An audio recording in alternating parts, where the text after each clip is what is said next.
Welcome to the only daily podcast focusing on compliance news of the day. Each morning, start your day with a cup of coffee and Tom Fox, the voice of compliance, to hear about 4 of the top compliance, corruption, or leadership stories you will need to start your day. The Daily Compliance News is a production of the Compliance Podcast Network. First, a word from this month's sponsor, Ethico. In the delicate arena of compliance, every conversation matters.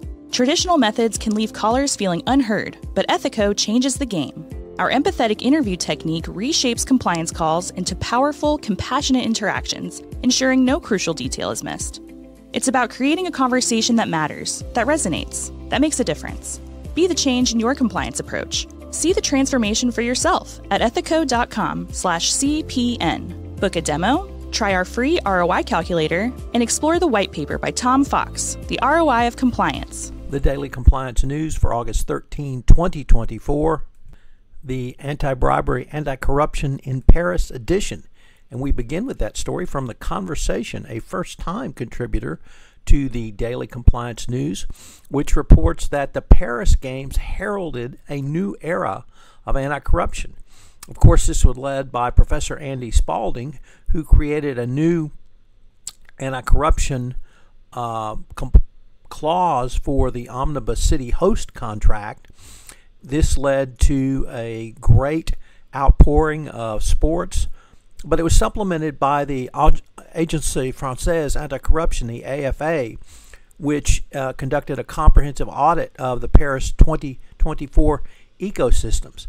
The concerns were identified to prosecutors who then communicated that to the Olympic Committee. So let's hope that Los Angeles picks up and uses Professor Spalding again.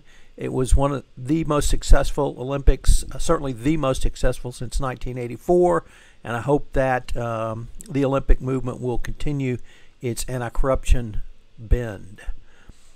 Next up, an incredibly troubling story from the Wall Street Journal.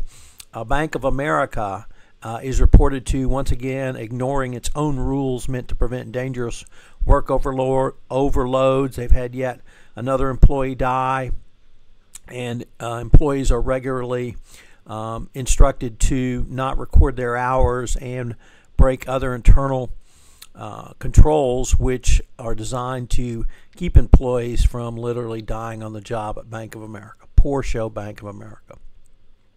Next up from Bloomberg, Michael Chang pocketed $7 million in kickbacks. Now he has been found guilty of charges in the $2 billion bond fraud that ensnared Credit Suisse and triggered the financial crisis of the country of Mozambique. He, of course, was the corrupt former finance minister who agreed to the bond offering, which the country didn't need and couldn't afford.